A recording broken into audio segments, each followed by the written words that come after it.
Tonton video ini sampai selesai agar Anda tidak gagal paham.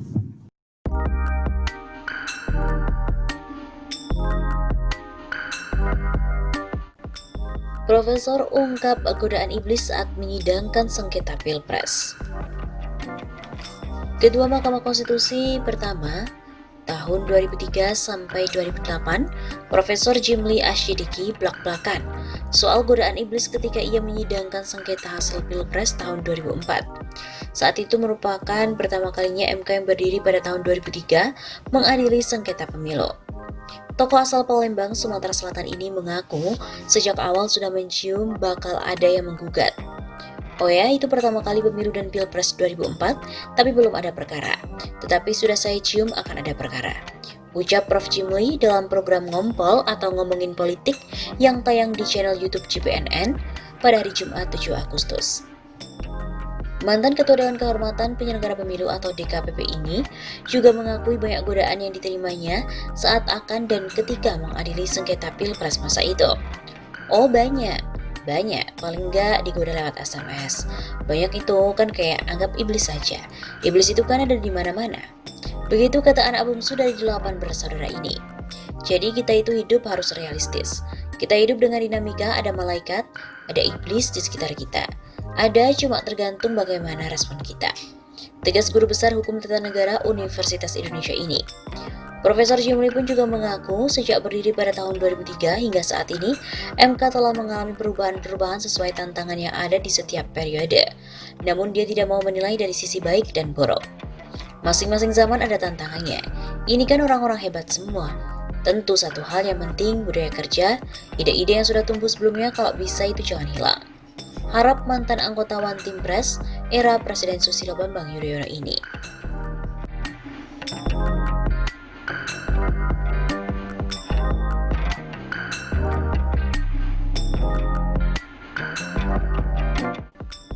Profesor ungkap godaan iblis saat menyidangkan sengketa Pilpres.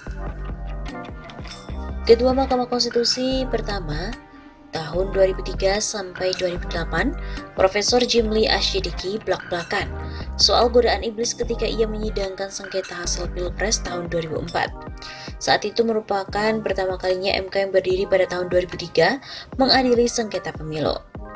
Tokoh asal Palembang, Sumatera Selatan ini mengaku sejak awal sudah mencium bakal ada yang menggugat. Oh ya, itu pertama kali pemilu dan Pilpres 2004, tapi belum ada perkara. Tetapi sudah saya cium akan ada perkara. Ucap Prof. Jimli dalam program Ngompol atau Ngomongin Politik yang tayang di channel YouTube CPNN pada hari Jumat 7 Agustus.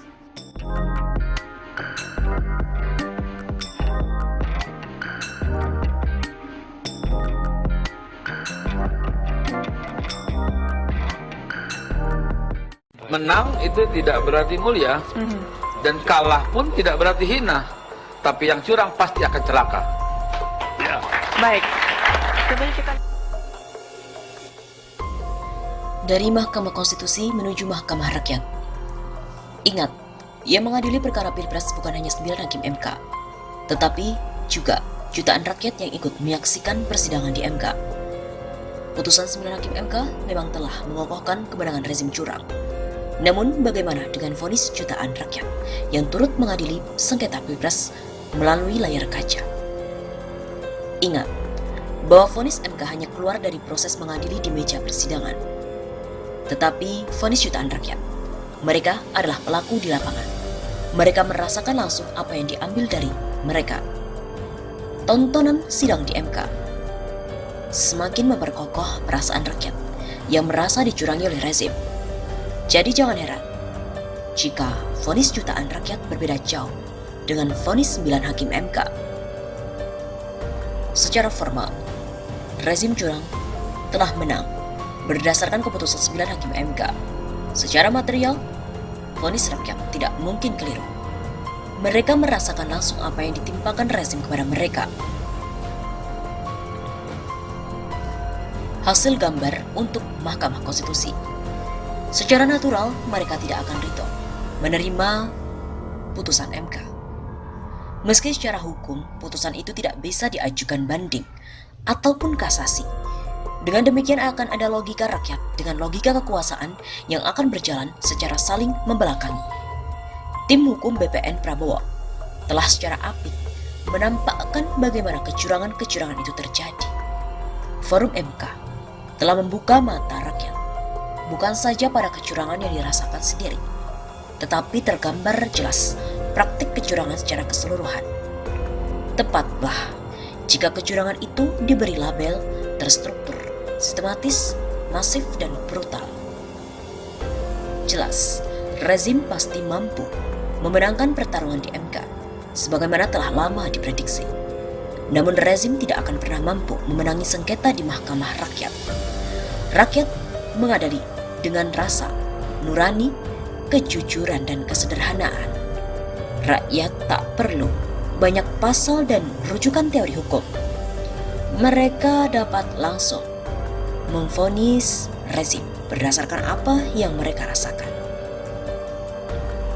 Tak mungkin memvonis rezim ini adil dan menyejahterakan. Faktanya, rakyat merasa terbebani, hidup sulit, ulamanya dikriminalisasi, simbol hingga ajaran Islam dipersekusi. Vonis yang tepat bagi rezim ini adalah rezim yang zalim, represif, dan anti-Islam. Vonis ini tidak akan mampu dibatalkan oleh MK maupun MA. Vonis ini hanya dapat dibatalkan dengan cara menerapkan syariat Islam. Faktanya, rezim ini begitu anti-Islam, sampai masalah membaca Al-Quran saja dijadikan dalih untuk mencopot kalapas. Luar biasa, padahal yang korupsi tidak pernah dipersoalkan. Apa kabar BLBI? Apa kabar Senturi? Wahai umat, wahai segenap rakyat, perjuangan belum berakhir. Kita akan terus mendakwa rezim ini, mengadili sekaligus memvonisnya bersama-sama, agar rezim ini berhenti menzalimi umat Islam. Sampai saatnya Allah Subhanahu wa Ta'ala putuskan sengketa antara kita, antara umat ini yang melawan rezim zalim. Yakinlah, pertolongan Allah akan selalu menaungi hambanya yang selalu beriman.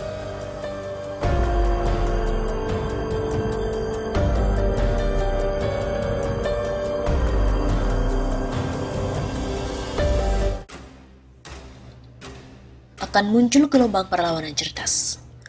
Ada kecerdasan yang digunakan untuk kejahatan, tetapi hampir pasti akan ada kecerdasan yang lebih mulia lagi, yaitu kecerdasan yang digunakan untuk melawan kejahatan, kezaliman, dan kesewenangan. Saya memperkirakan umat Islam garis lurus akan melancarkan perlawanan yang cerdas, smart resistance, terhadap kejahatan dan kesewenangan para penguasa. Perlawanan cerdas itu memang memerlukan kerja keras semua orang.